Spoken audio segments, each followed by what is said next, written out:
The Adirondack Mountains are a vast mountain range spanning over 10,000 square miles that runs through northern New York State and beyond.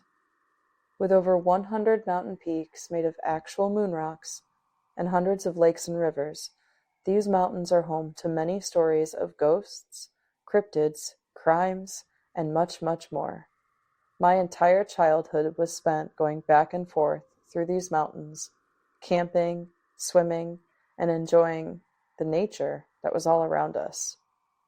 This week I'm taking you to Paul Smith's College to tell you a tale that just might make you believe in life after. Welcome to Who Are You? Curious Stories of Family Lore.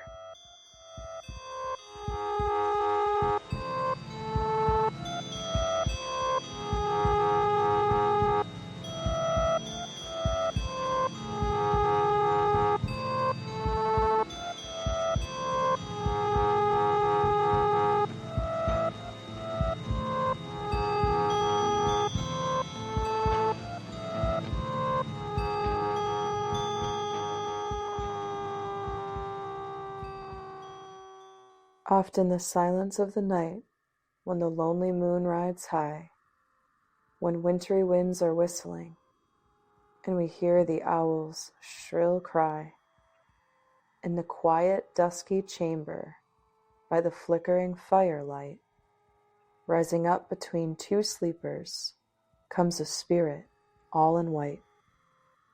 Louisa May Alcott. Hello everyone. So, tonight it's just me, Wietze, all by my lonesome, due to quite a few events this weekend, ranging from a trip to the ER to a ceiling caving in with ice and a ceiling fan that Sam is currently dealing with. So because of that, I am here and I'm going to read you a ghost story and give you a little teeny bit of history before we dive in. Yeah. Think of this as a distraction from the terrible things going on in our country and world today. We are going to focus on this and be activists afterwards. Yay for story time. All right, let's get into it. So, Paul Smith's College. That is where we are going today. Paul Smith's College is located very north of where I currently am, like northeast. This is in the Adirondack Mountains. It's more north than where I grew up going. I grew up going to Old Forge, which is, let's say, 2 hours north. Paul Smith's is 4+ hours north, so much farther north. And it is a college that specializes in forestry, conservation. I believe it's an arts and science campus, and it has a pretty interesting history, I would say. And so I thought maybe I'd share a few fun facts directly from their website. But before I do that, I have only ever gone to Paul Smith's College as a guest on a camping trip through an alumni. And that alumni is Matt, and he is super awesome. Shout out to Matt and Liz. And every year for the past, I think maybe, how many years? At least four, maybe 5 years, I've been going with Brad and a group of people, thanks to Matt, because he's an alumni, to the campground at Paul Smith's. And we go, and it's just a really fun time. We bring a tent, everybody brings food. We have a big celebration at the end. We make a big dessert in like this giant cast iron Dutch oven. There's just a lot of respect for the land and for nature on that campus. It's like if you go, you leave it better than you found it. You leave nothing behind, no trace. So anything you bring in, you take out, you bring take your trash. It's a campground for alumni right on a lake, and it's just beautiful. So that's what led me to this story. And this story is actually found in Adirondack Ghosts 3. I'm going to read you the story from that book.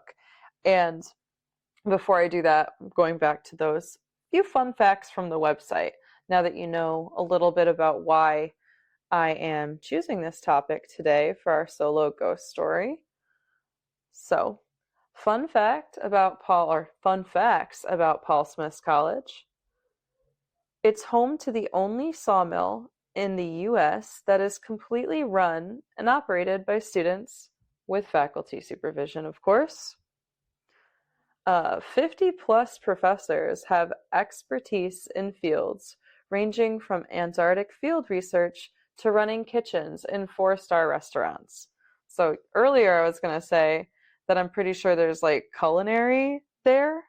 And I remember Matt talking about how the culinary program there puts on like this super fancy dinner as their capstone, and it's all things that they find locally, harvest themselves, because I think there's like a foraging program there. So it's just so awesome. Some more fun facts.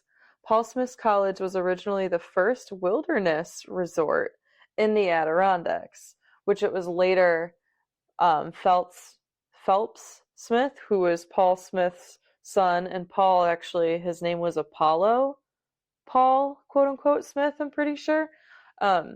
He, Phelps, his son, Phelps, ended up, when he died in his will, and this is one of the fun facts on here, I'm pretty sure, he said that this will be turned into an institution dedicated to the arts and sciences. Yep, it says it right here.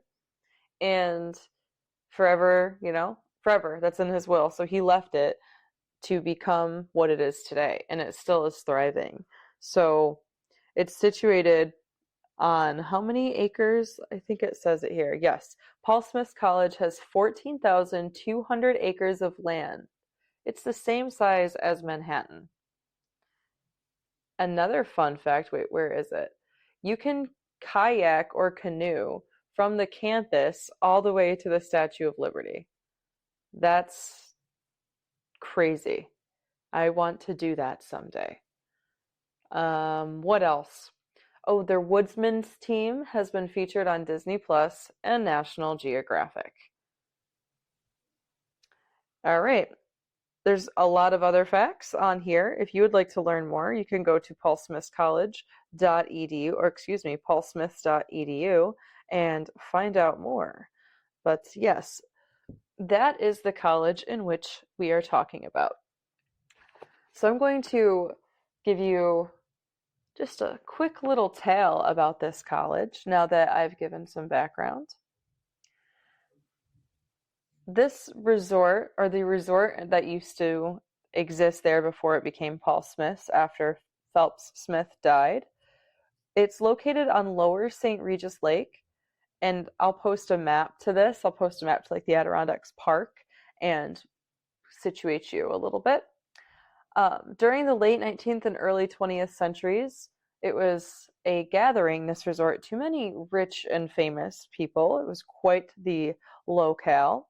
So, very, very popular social place. Apollo, Paul Smith, and his wife, Lydia, are the two that opened this resort. And he was born in Milton, Vermont in 1825 and decided to venture to the Adirondack Mountains when he was old enough to do so. So it was just something he did out of curiosity. He wasn't actually born in that area. Once he saw the mountains, he fell in love with the landscape and knew that he was going to do something there. He saw tons of opportunities. He came from what seems like, actually I don't want to say that because I'm not sure, but in 1858, he was somehow able to purchase 50 acres of land, which takes money. So obviously he had some sort of money, whether he worked for that or had it because he came from wealth, I'm not quite sure. But 50 acres of land, he purchased that on the lower St. Regis Lake area, and that's where the hotel was established. And that's now where Paul Smith's College stands. Due to the intense amount of history, not intense amount, but there was a lot of foot traffic in this area once the hotel and resort was established. You have rich people, famous people. There was presidents who was it? Grover Cleveland stayed at the resort. Franklin D. Roosevelt, I believe, also stayed at the resort. P.T. Barnum stayed at the resort at one time. The greatest show on earth, the circus, guy who, circuses is a whole nother topic for a whole nother day. But so, long story short, a lot of things are happening here. And with a lot of activity and events and foot traffic happens, things happen, accidents happen over time, especially over the amount of time that the resort was running for over 50 years. The property's long history of habitation lends itself to the mysterious, tragic events also help to influence its haunted history. So there's a lot of haunted history at Paul Smith's College. According to alumnus Stephen Cobb, a campus safety officer working the graveyard shift was afforded a glimpse of the historical... Hold on a second. Let me start this sentence over. According to alumni Stephen Cobb, a campus safety officer working the graveyard shift was afforded a glimpse of the historical past. After completing his rounds, the guard took his dinner break around 3 a.m. and dozed off in his patrol car. Startled awake by the sound of someone tapping on the vehicle's window, he alertly snapped to and opened the steamed-up window. An unfamiliar man asked the security officer if he needed assistance. He assured the stranger he was fine. That was a true statement until the officer peered through the blurred windshield and caught a glimpse of a vintage coach hitched to a team of horses. The guard's brain felt as foggy as his windows. He soon realized the man who checked in on him wore an old-fashioned double-breasted coat, similar to the uniforms worn by the stagecoach drivers from the old hotel. The antique vehicle vanished before the stunned officer's eyes. So, this is something that's actually interacting with a person. Person is sleeping, a patrol officer sleeping in his car, and somebody actually taps on the window. He rolls it down, has an interaction with him, and sees this manifestation of a spirit from the past. Interacting. So not residual. So the stone tape theory that we discussed last week, was it last week? Time? What is even time? When we talked about the stone tape theory, we talked about residual hauntings, stored energy being released as imprinted memories. But this is different. This was an entire ghost just asking if he needed help.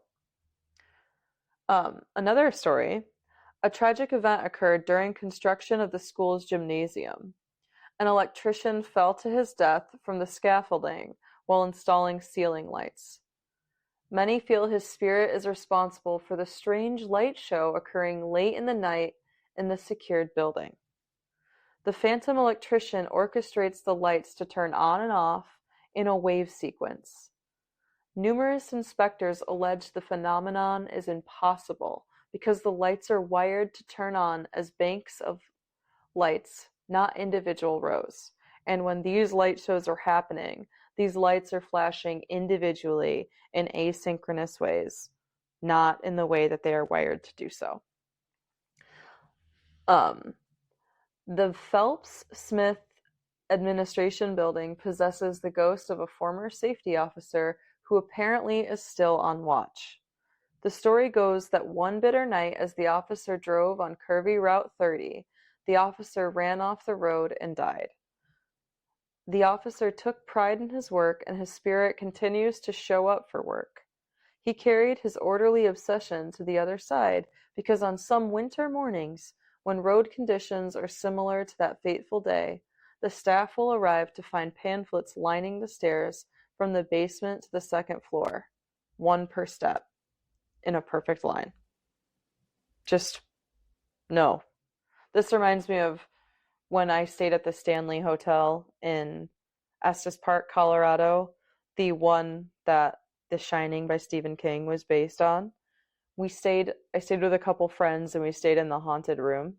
Well, the haunted room used to be a giant suite and it was actually broken into two separate rooms. We got the smaller half. So it's not technically the haunted room, it's the smaller half. But when we woke up in the morning, all of our stuff was lined up perfectly in a row. All of our shoes from color to size, like our clothes were folded. Everything that we had made a mess of the night before was organized, and none of us did it. I remember hearing voices in this night, like people talking, and I couldn't tell if it was coming from outside the room or like inside the room or like right next to me. It was really weird. But this story here with the pamphlets lining the stairs from the basement to the second floor, one per step in a perfect line, just reminds me of waking up and seeing everything lined up and being like, what is that? So I believe that if you're happy and like your happiest moment or it's something that you're so proud of, if you die and you weren't done, you didn't get closure, you still maybe the energy is strong enough to hold you there somehow, maybe, potentially. Who knows? But it's weird. It's hard to explain when you experience it firsthand.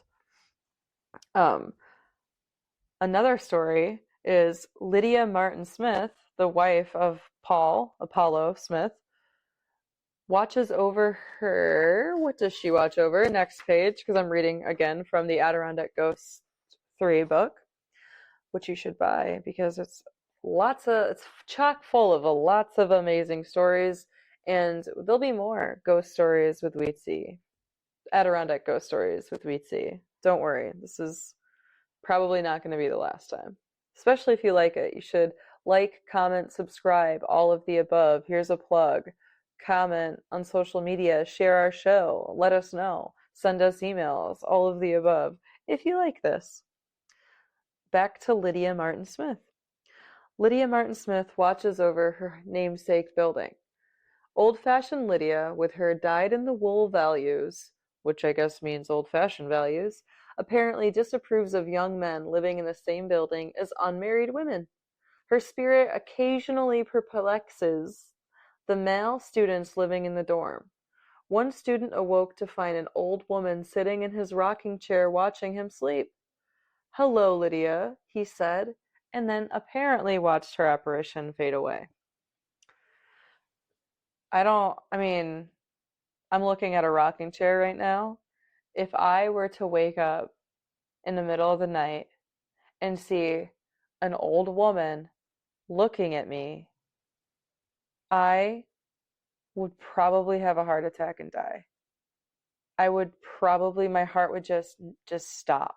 That sounds absolutely terrifying and reminds me of when my dad and my brother both had the same dream that they quote unquote dream that they woke up and there was an old lady in a blue nightgown and she like kind of had a whole like blue glow about her standing at the foot of their bed. And like my dad is in his bedroom, my brother's in his bedroom. This happens. I bring this story up a lot because it terrifies me. I don't know how they went back to sleep or thought that they didn't need to get up and investigate or scream. I couldn't do that. Even if I knew, oh, this is Lydia, she's protecting this building. No thanks. I don't need to see. That would terrify me. So, that is the story of Paul Smith's.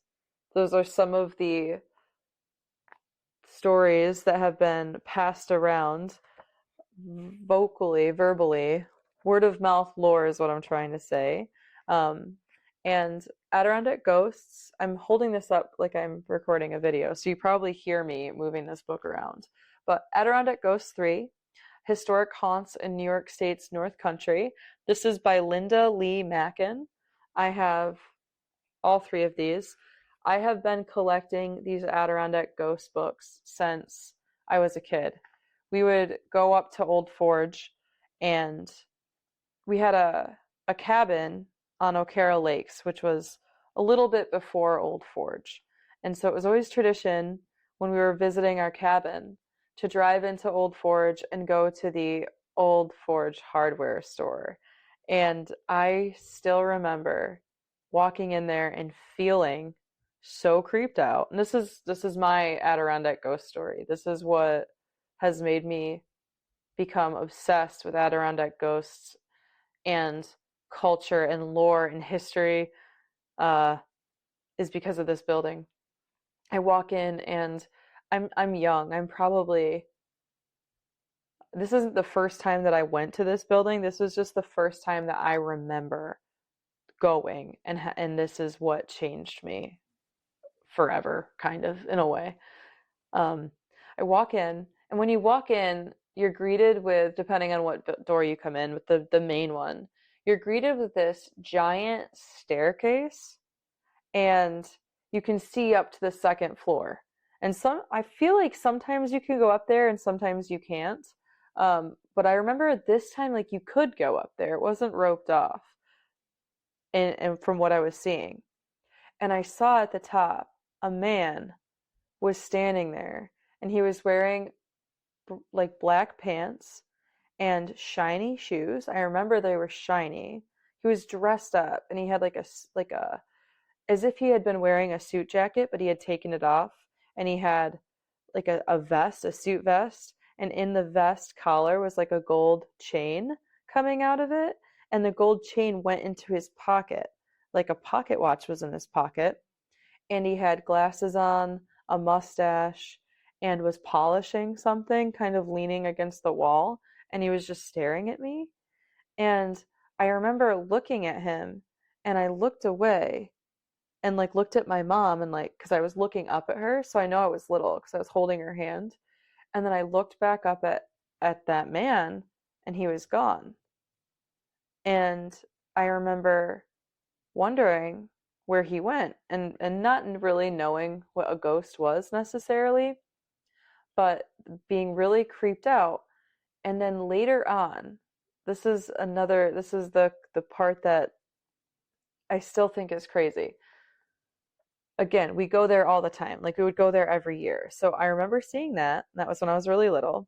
And then on another trip later on, when I was a little bit older, probably middle school age, because now I was at the point where I was on the other side of the hardware store in the library section. I called it the library section because it's this massive bookstore. I still love it. It's still there. And my favorite thing to do became finding books about ghosts in the Adirondacks, because when I went there, I found the Adirondack Ghosts Volume 1. And in that one talks about the hardware store that was selling the book. And it talked about the man that I saw. And that, I don't have that book with me right now. I just have the third one. But that is a story for another day. So this is a little bit shorter of an episode. So because of that, to close out, I'm going to read you a quick little story that has haunted me since I was a kid. This is Scary Stories 3, More Tales to Chill Your Bones by Alvin Schwartz with the original illustrations. And just in case you haven't had enough of my voice yet, I figured I would read you my favorite story from this version. Might as well just keep the sounds of the pages turning in here. Scary Stories 3. Let's see here. All right. This story is responsible for my fear of spiders and pretty sure my tryptophobia. So, here we go. The Red Spot, being read to you from Scary Stories 3, More Tales to Chill Your Bones, collected from folklore and retold by Alvin Schwartz, drawings by Stephen Gamble. Childhood, like I said. The Red Spot. While Ruth slept, a spider crawled across her face. It stopped for several minutes on her left cheek. then went on its way. "What is that red spot on my cheek?" she asked her mother the next morning. "It looks like a spider bite," her mother said. "It will go away. Just don't scratch it." Soon the small spot grew into a small red boil. "Look at it now," Ruth said. "It's getting bigger. It's sore." "That sometimes happens," her mother said. "It's coming to a head." In a few days the boil was even larger. "Look at it now," Ruth said. "It hurts, and it's ugly." "We'll have the doctor look at it," her mother said. "Maybe it's infected." But the doctor could not see Ruth until the next day. That night Ruth took a hot bath. As she soaked in the bath, the boil burst. Out poured a swarm of tiny spiders from the eggs their mother had laid in her cheek. The end. So anyways, thanks for being here, fam. And never stop asking yourself, what the fuck? Just kidding. Who are you? Who are you? Who am I? And who are you? And what was this? What was this? Let me know. Let me know if you liked it. Bye.